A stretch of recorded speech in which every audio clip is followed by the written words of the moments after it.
Waheguru Ji Ka Khalsa, Waheguru Ji Ki Fateh.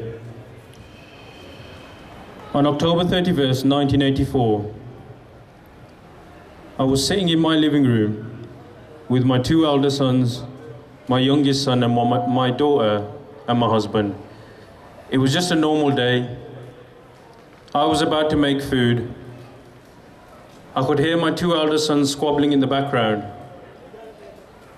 and I was just about to feed my daughter, when all of a sudden, the screams of "Khoon ka badla khoon se lenge" and "Sardaron ka gaddar," which is blood for blood, and exterminate the Sikhs, when those slogans started drowning out the noises from my house. My husband went outside to see what all the shouting was about. As soon as he left his front door, there was armed gangs who took his turban off. When they took his turban off, I saw iron rods that started bludgeoning his head. My two elder sons ran outside to see what was happening to our dad, and they started beating them with iron rods too. I saw this harrowing scene from my front yard. And then all of a sudden I saw some kerosene poured over my husband, and they set him on fire. The mobs then beat his burning body with sticks and said, "Look at the Sardar, he's doing Bhangra."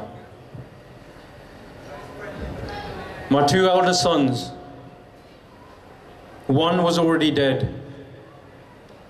The other one pleaded with the mobs that, "I know you're going to kill me, but at least give me some water before I die." Those monsters didn't even give him water.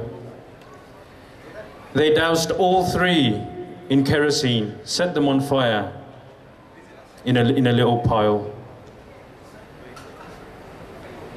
In 5 minutes, my world was collapsed, gone to pieces. But then I realized I've got another son in the house. And so I ran back frantically. I still haven't comprehended that my sons and my husband are burning. The flames are still engulfing their bodies, and I'm running back to get my little son and daughter. As I run back, and I believe that this hell that's just been unleashed on my family is over, I hear a voice that says, "Sardarni ka chota bacha reh gaya."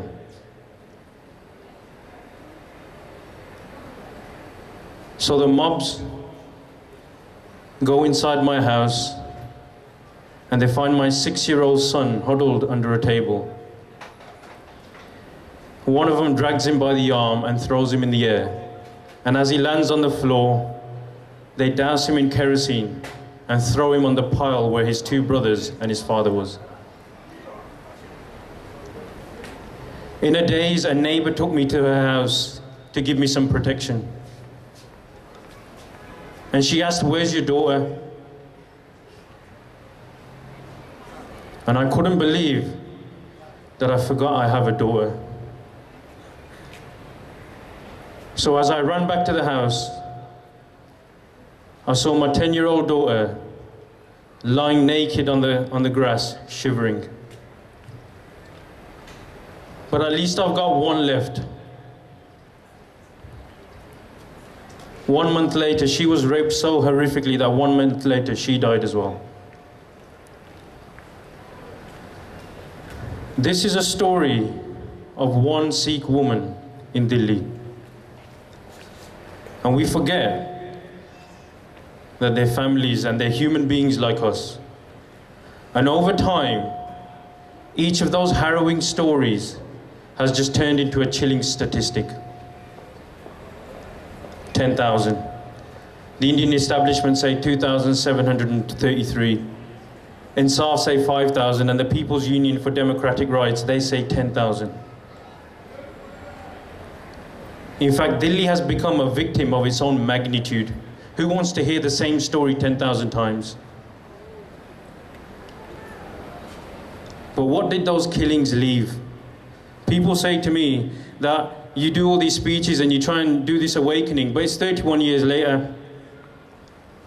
Ask yourself, what did the killings leave behind?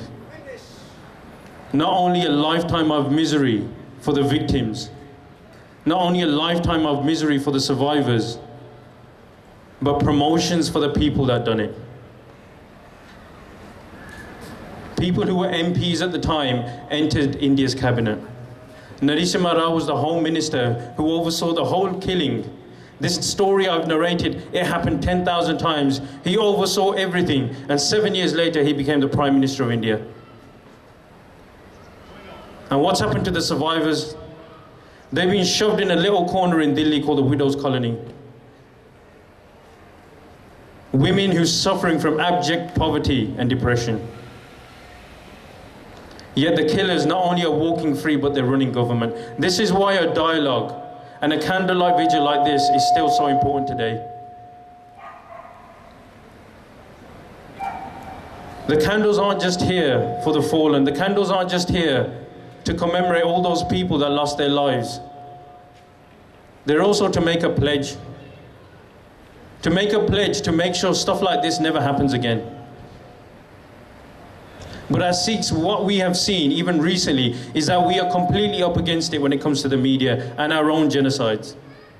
Not only have we become desensitized to the numbers, 5,000 in Operation Blue Star, 10,000 in Delhi, 25,000 Operation Woodrose, we're even becoming desensitized to the beadabi of our Guru.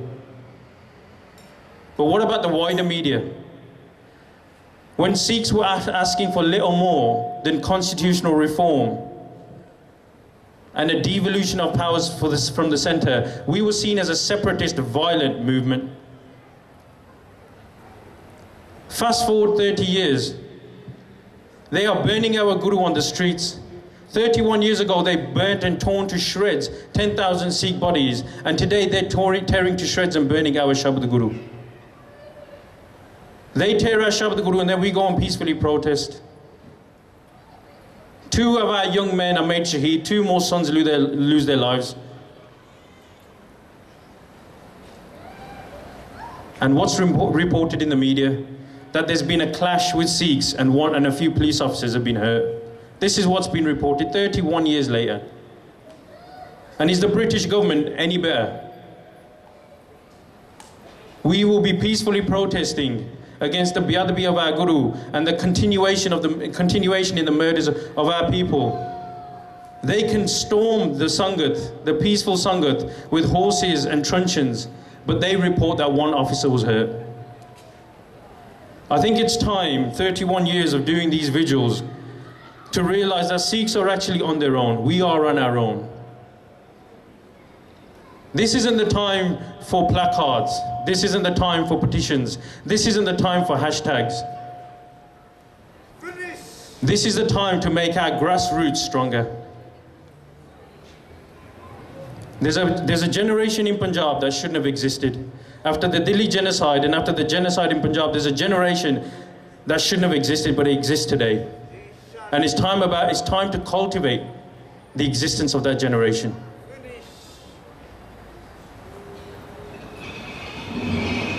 So with lighting these candles, not only do we commemorate all those lost lives,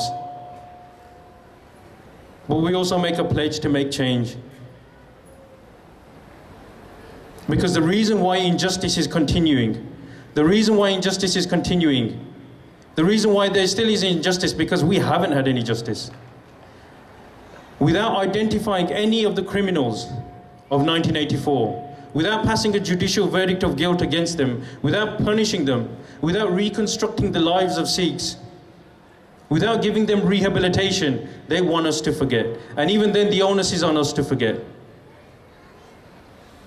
We have a family member that might pass away.